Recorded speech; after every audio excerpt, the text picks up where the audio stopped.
आपने कलावती के विवाह पर श्री सत्यनारायण भगवान का व्रत करने के लिए कहा था, निश्चय किया था।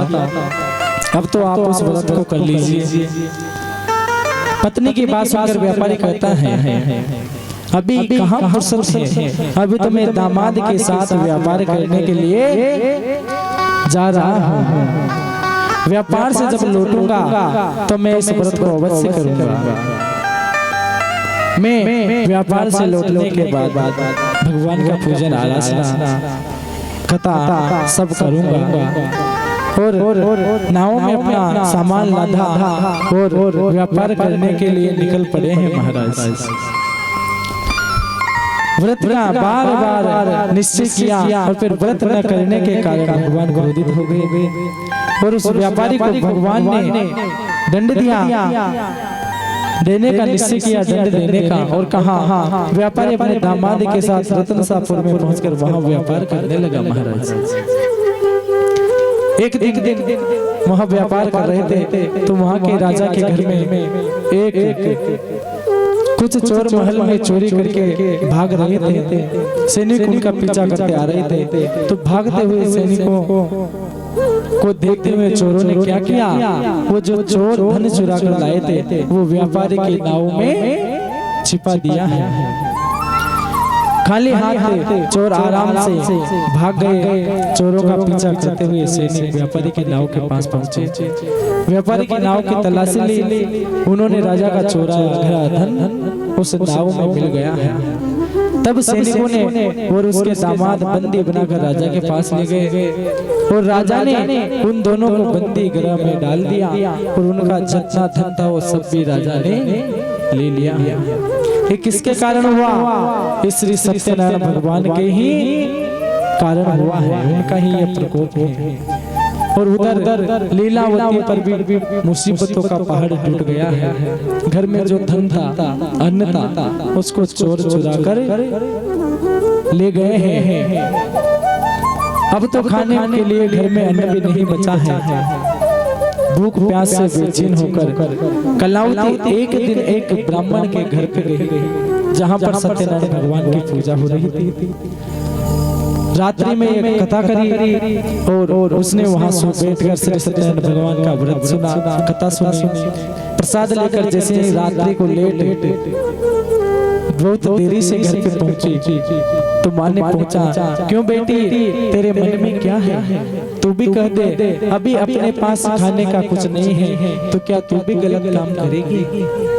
तो बेटी कहती है, नहीं माँ, मैं पास में गई थी ब्राह्मणों के घर तो वहां मैंने क्या देखा? श्री सत्यनारायण भगवान का पूजन व्रत करते देखा है। इतना सुनते ही लीलावती ने अपने परिवार, अपने आसपास के लोगों को श्री सत्यनारायण भगवान के लिए कह दिया कि सुबह अपन भी सत्यनारायण भगवान का पूजन आराधना करेंगे।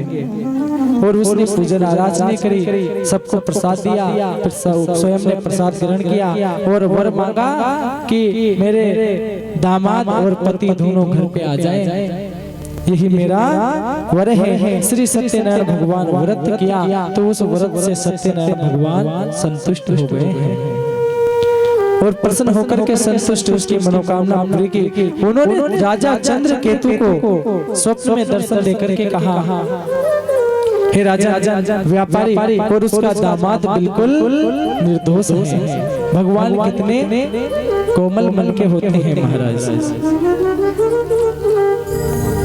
आपने तरह थोड़ी है कि किसी ने कह दिया तो क्रोधित हो गए, होते हैं लेकिन मान भी जाते हैं।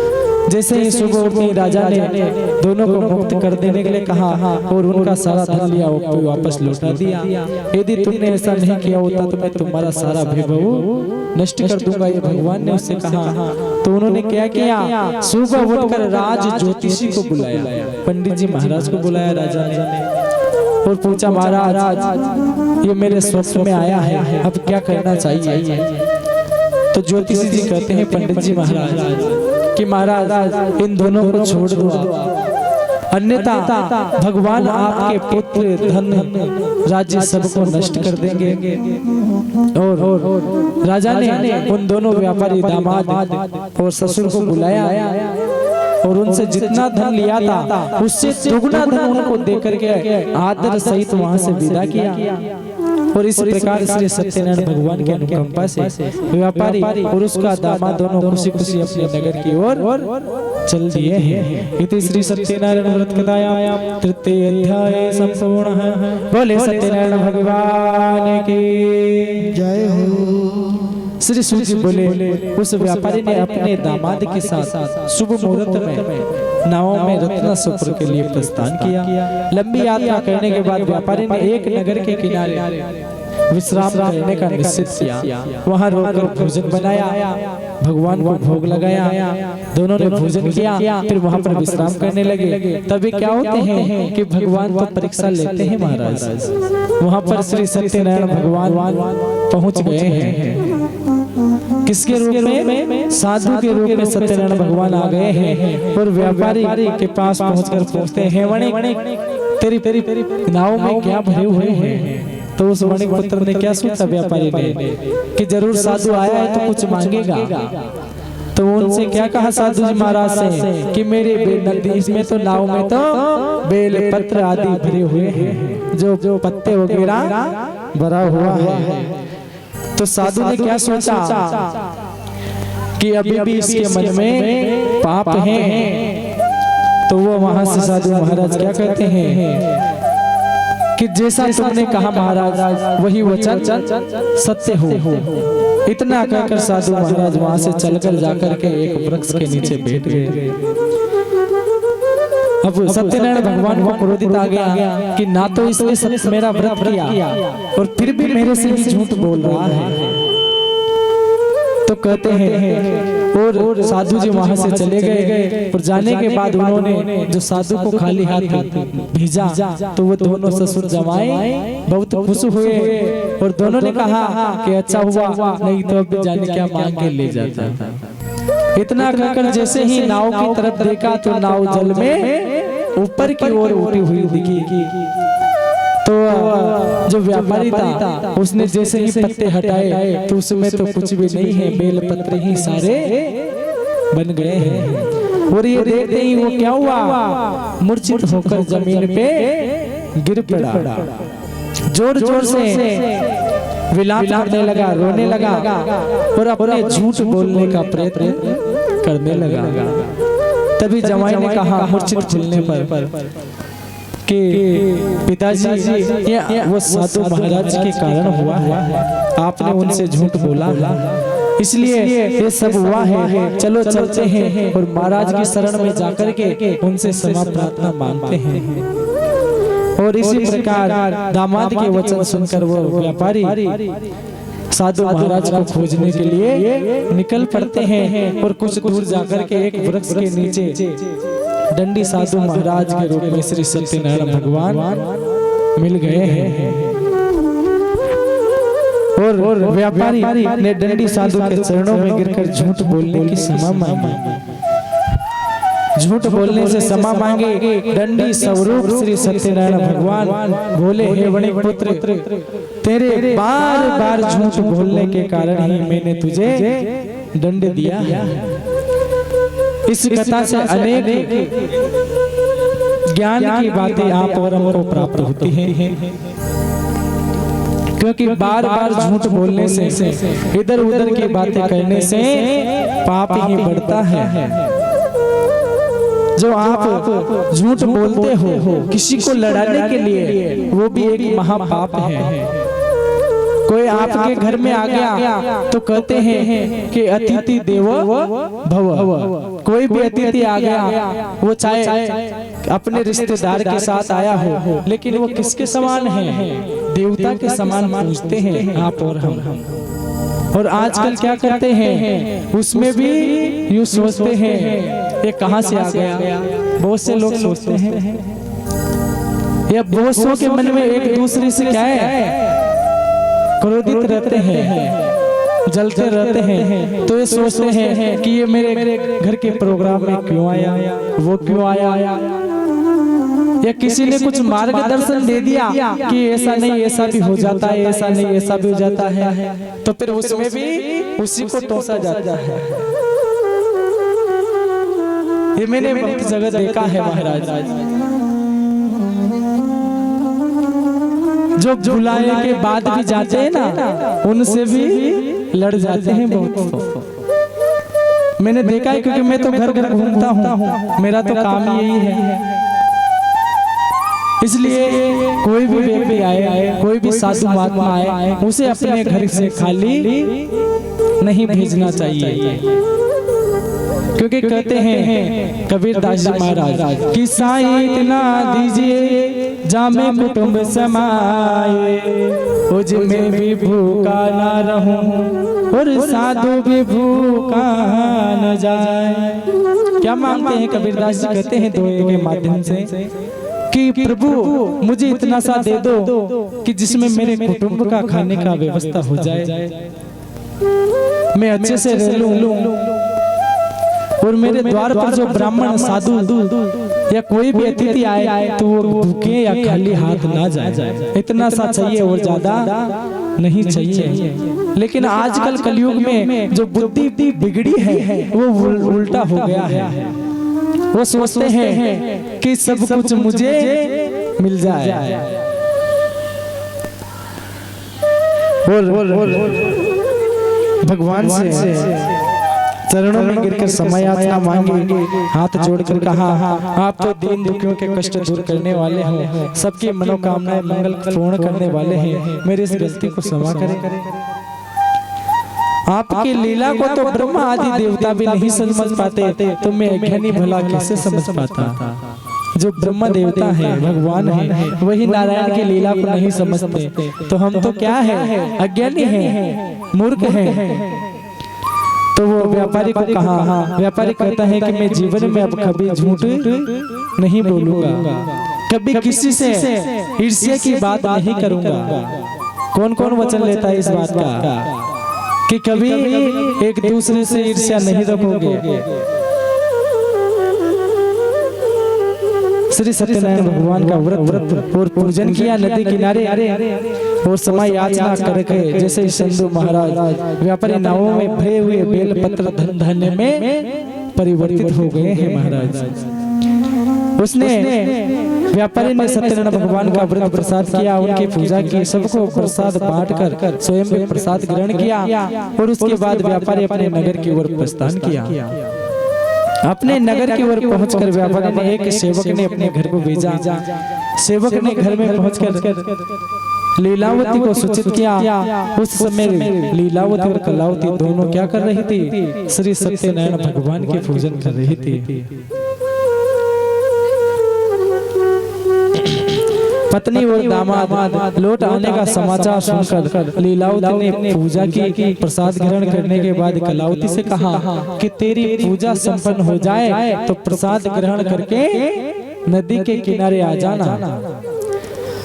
तो जैसे ही कहकर लीलावती नदी की ओर चल पड़ी, परंतु कलावती अपने पति से मिलने की आग्रहता से, इच्छा से खुशी में प्रसाद भी ग्रहण नहीं किया और ऐसे ही नदी किनारे पहुंच गई। उसके प्रसाद ग्रहण न करने के कारण सत्यनारायण भगवान क्रोधित हो उठे और उन्होंने नाव, व्यापारी की नाव को और दामाद को नदी में नाव सहित डुबो दिया है महाराज। अब कलावती जोर जोर से रोना प्रारंभ करती है। तब व्यापारी ने कहा, है पुत्री, अवश्य तुझसे कोई भूल हुई है, उसी भूल के कारण श्री सत्यनारायण भगवान ने तुझे दंड दिया है। तब व्यापारी ने सत्यनारायण भगवान से प्रार्थना की, हे भगवान, मेरे परिवार में किसी भी सदस्य से अगर कोई भूल हुई हो तो उसे क्षमा कर देना। तभी वहाँ आकाशवाणी हुई, क्या हुई? हे वणिपुत्र, तेरी कन्या मेरा प्रसाद ग्रहण के बिना ही चली आई है। अगर ये कन्या घर पे जाकर के प्रसाद ग्रहण करे तो इसे इसका पति के दर्शन अवश्य होंगे। वैसे ही किया और जैसे ही वो कन्या घर पर गई, भगवान का प्रसाद ग्रहण किया और फिर दर्शन करने के लिए आई, तो भगवान की असीम अनुकंपा से वो नाव और वो दामाद दोनों नदी के ऊपर सुरक्षित पहुंच गए हैं। निकल आए और सुरक्षित निकलने के बाद घर लौटकर व्यापारी ने अपने बंधु बांधवों के साथ मिलकर विधि अनुसार श्री सत्यनारायण भगवान की पूजा की है और उनकी सभी मंगल कामनाएं पूरी हुई। वो आनंद पूर्वक जीवन यापन करता हुआ विष्णु लोक को चला गया है। इति श्री सत्यनारायण व्रत कथायां चतुर्थ अध्याय संपूर्णः। बोले सत्यनारायण भगवान की श्री सूत जी बोले, हे ऋषि मुनियों, मैं और भी कथा सुनाता हूँ। कौशलपुर में एक तुंगध्वज नाम का राजा रहता था। देखो कथा 15-20 मिनट की हो रही है। कौशलपुर में एक राजा रहता था तुंगध्वज नाम का। उसकी छत्र छाया में तुंगध्वज अपनी प्रजा का सुख दुख का बहुत ध्यान रखता था। लेकिन एक बार उसने श्री सत्यनारायण भगवान का प्रसाद न ग्रहण करने के कारण उसको भी भगवान ने दंड दिया है। क्योंकि भगवान के लिए तो एक समान है, उसके लिए नहीं है कि ये काला है, ये गोरा है, ये अमीर है, निर्धन है, ये मोटा है, ये पतला है, उनके लिए सब बराबर है। ये तो अपन इंसानों के मन में है, मनुष्य के मन में है कि उसके पास ज्यादा धन है या उसके पास कम है तो उससे अपन नहीं बोलेंगे, ईर्ष्या करते हैं, जलते हैं। लेकिन कहते हैं देखो, जो घमंड करता है, घमंड तो रावण का भी नहीं रहा, तो आप कौन से खेत की मूली हो। भगवान की लाठी में आवाज नहीं आती है महाराज, वो कब किसका घमंड चूर चूर कर दे कोई पता नहीं रहता है। इसलिए जो भी आपके पास धन है, पैसा है, वो आपका ही रहेगा, दूसरा कोई लेके नहीं जाएगा। अगर वो आया है तो आपसे दो प्रेम की बातें करेगा, ज्यादा से ज्यादा भोजन कर लेगा, इससे ज्यादा आपको क्या लेके जाएगा। आपके धन दौलत या आपके पास जो चरे भरे हैं सोन चांदी से, उसको थोड़ी लेके जाएगा। इसलिए सबसे मीठा बोलो, मीठे बोलोगे तो प्रेम तो बढ़ेगा ही, और कड़वे बोलोगे तो कोई भी आपके द्वार पर आना पसंद नहीं करेगा।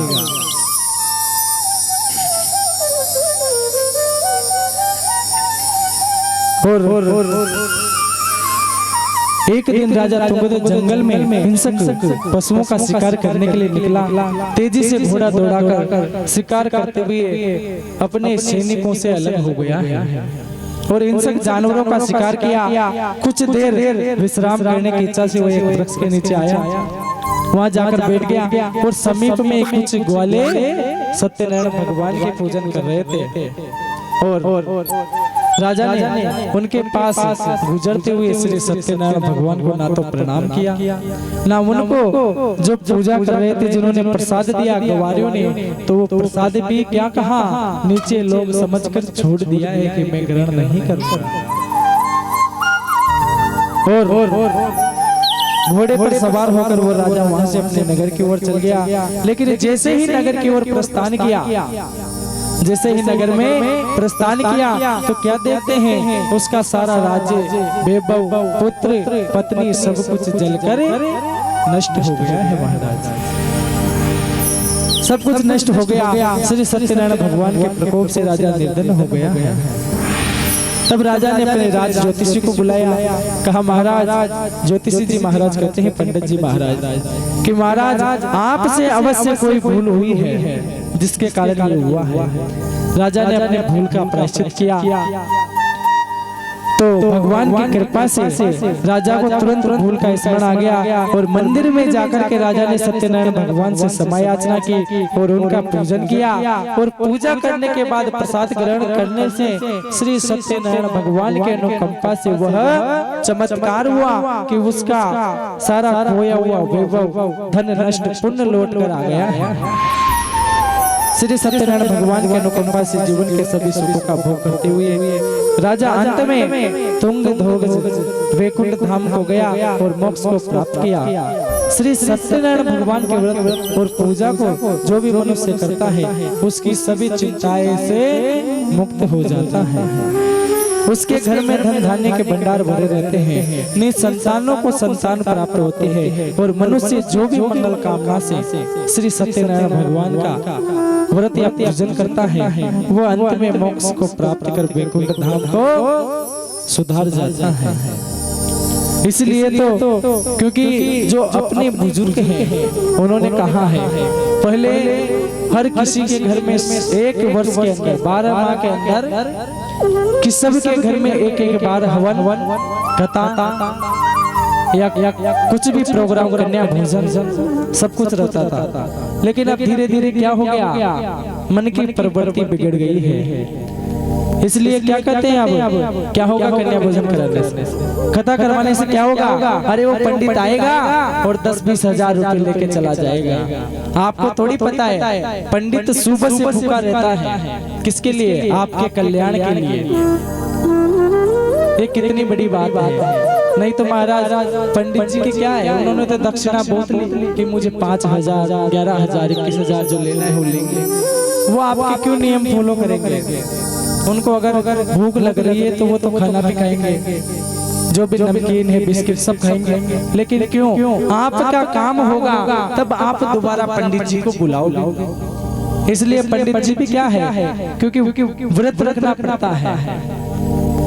लेकिन आजकल के मन में ये हो गया, क्या सोचते हैं कि पंडित जी तो ज्यादा पैसे लेते हैं, इसलिए जो हवन है वो भी कराना बंद कर दिया है। और इसी कारण इस दुनिया में घर घर में देख लेना, क्या कहते हैं कि कोई तन दुखी कोई मन दुखी, कोई धन बिन रहत उदास, वो थोड़े थोड़े सब दुखी। और सुखी कौन है, केवल राम जी का दास ही सुखी है। क्योंकि कहते हैं कि कोई तन से दुखी है, किसी के पास धन भी है खाने वाली भी है तो उसके तन में आराम नहीं है, उसके बीमारी खा गई। कोई मन से दुखी है, मन से दुखी होना जैसे मैं ही हूँ, मेरे पास गाड़ी है आपके पास नहीं है, या आपके पास है मेरे पास नहीं है तो मैं आपसे जलन करूंगा। भगवान ने इसको गाड़ी नहीं दी, ये जलन हो गई। तो कोई मन से दुखी है और कोई धन बिन उदास है, किसी के पास धन नहीं है तो बेचारा वो उसके बिना अधूरा है कि मैं भगवान का कीर्तन कराऊं लेकिन पैसे नहीं है। और किसी के पास धन है तो उसके खाने वाले नहीं है, ये भी देख लो आप। तो उस कारण से वो भी परेशान है। सुखी इस जीवन में एक ही व्यक्ति है जो 24 घंटे में भगवान को आधा घंटा 1 घंटा सेवा का देता है। अपन से कुछ नहीं बनता, भगवान ये नहीं कहता कि मेरे अगरबत्ती लगा। अगर जैसे घर में माता बहने हैं कुछ काम कर रहे हैं, झाड़ू निकाल रहे हैं, झाड़ू किससे निकालेंगे, हाथों से निकालेंगे। तो क्या है, मुंह तो फ्री है, इधर उधर की चुगली करने के बजाय मन में श्रीमन नारायण नारायण नारायण जाप करते रहे, इससे भी अपना जीवन कल्याण हो जाएगा। क्योंकि अजामिल की आपने कथा सुनी होगी, भागवत कथा में दृष्टांत आता है, उसके कितना बड़ा पापी था अजामिल। पहले तो पंडित था, फिर उसने क्या किया, वेश्या से शादी की। उसके बाद वो क्या करने लग गया, डाकू करने, चोरी बन गया, डाकू करने लग गया, चोरी करने लग गया। लेकिन उसके घर में भूल से क्या हुए, पंडित जी महाराज, साधु महाराज वहां पर पधारे तो उन्होंने एक वचन मांगा कि आपके छोटे पुत्र का नाम नारायण रख देना। और उसी नाम के कारण अजामिल तर गया है, क्योंकि मरते धाम पर जिसने भगवान का नाम श्रवण कर लिया वह सीधे बैकुंठ धाम को जाता है, उसको कोई रोकने वाला नहीं है। और जो मरते दम तक ये कह गया हाय मेरा पैसा, हाय मेरा धन, हाय मेरा बेटा, वो क्या होता है, वो डेढ़वा बड़ा टूटी पड़ता रहे, जी बन जाओ। अब भूत जी भी कितने प्रकार के होते हैं, एक तो होते हैं पूर्वज जिनकी साफ आत्मा है, भगवान उनको भेजते हैं। और दूसरे क्या रहते हैं, जिनका कुछ पैसा रह गया हो, मन रह जाता है महाराज, तो वो उसी प्रकार से आ जाते हैं। तो वो क्या करेंगे, उनसे काम वाम कुछ होने वाला नहीं है, वो परेशान करते रहते हैं। भाई पितृ तो होते हैं, भूत जी सभी के होते हैं, लेकिन वो घर वालों को परेशान नहीं करते हैं। जैसा घर वाले उनके लिए 14 मास का दूध निकाल दे, उसी में ही वो तृप्त हो जाते हैं। अब मैंने बहुत से ऐसे देखे हैं जो ना तो क्या कहते हैं कि मेरे 14 के 14 जागरण करवा, अब किसी के पास इतने पैसे नहीं है तो कैसे करवाएगा।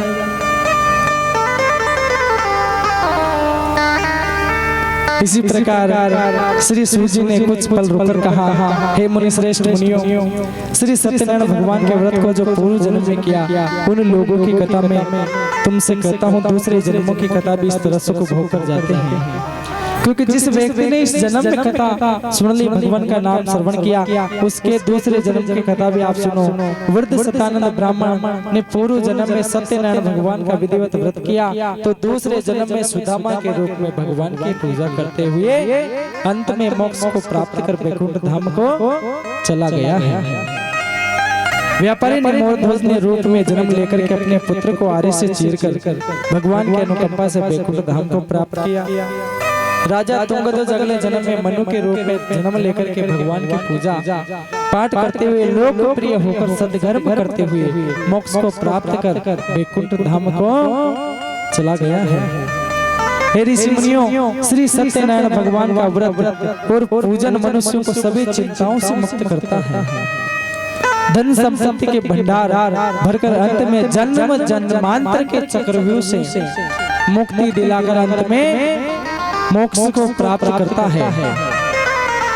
इति श्री सत्यनारायण व्रत कथाया संपूर्ण है। बोले सत्यनारायण भगवान की।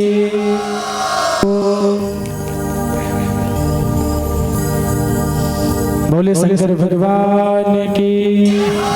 एक दो भजन माता जी का भजन करेंगे, कुलदेवी का, हनुमान जी।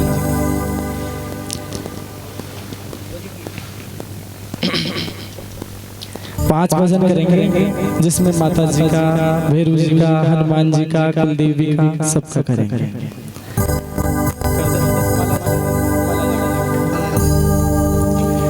बोले बालाजी महाराज की।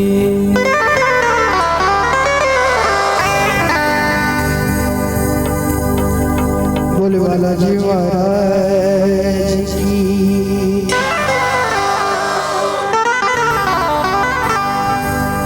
हो दुनिया में देव हजारों हैं, मेरे बालाजी का क्या कहना।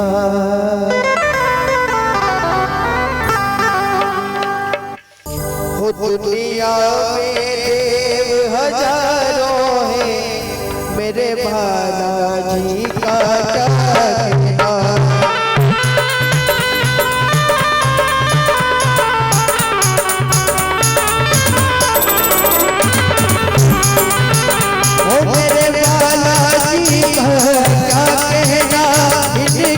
शक्ति का क्या कहना।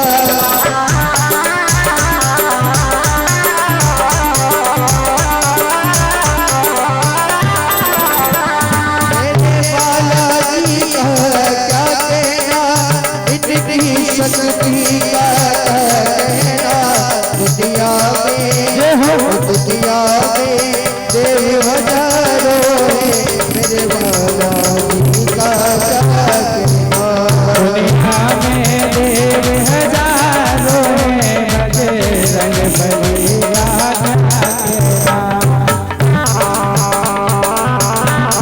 बोले महाराज की।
दधि मैया की हो दधि मती जगदम्ब पधारो हो मत तो लगाओ देरे आज भवानी सिमरु शारदा रखियो लाज हमारी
सदा